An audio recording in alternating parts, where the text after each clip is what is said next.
The timeless value of the Father's divine teachings. अभी पुरुषार्थ की दौड़ चल रही है. Now the race of making efforts is going on. जब दौड़ होती है ना, तो ज्यादा चुस्त चालाक जो दौड़ने वाला होता है वो क्या करता है?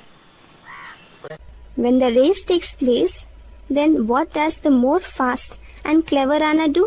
पहले धीरे धीरे दौड़ता है और लास्ट में हाँ, पहले अपनी ताकत को बरकरार करके रखता है.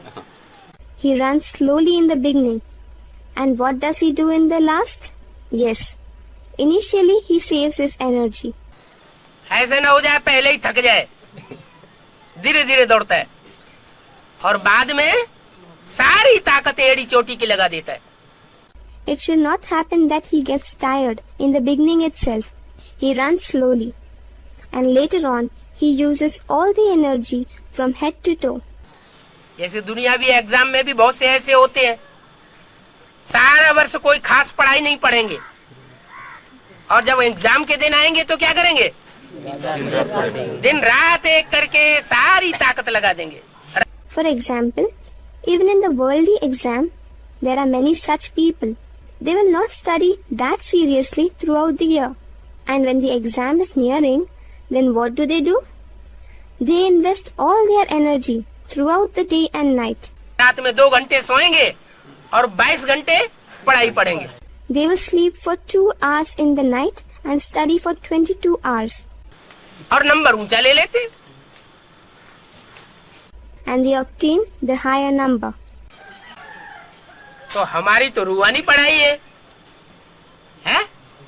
रूहानी पढ़ाई में थकान ज्यादा होती है या जिस्मानी पढ़ाई में ज्यादा थकान होती है? Ours is a spiritual study. Is there more exhaustion in the spiritual study or in the physical study? जिस्मानी पढ़ाई में बहुत बोझ है. छोटे छोटे बच्चों को देखो, 2-3 कक्षा के, कितना वजन डाल दिया जाता है पीठ के ऊपर. There is a lot of burden in the physical study. Observe the small children studying in the 2nd, 3rd class. Such a lot of burden is loaded on the back. जितने वजन का बच्चा नहीं है उससे ज्यादा वजन की किताबें ढोता है.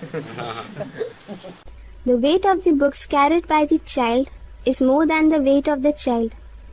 और यहाँ तो बाप कहते हैं कोई वजन नहीं. यहाँ पढ़ाने वाला बाप का वजन ही बिल्कुल नहीं है, बिंदी है. Here father says there is no weight. Here even the teacher, father, does not have any weight.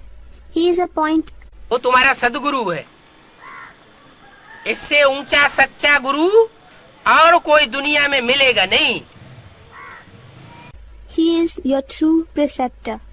You will not find any true guru higher than him in the world.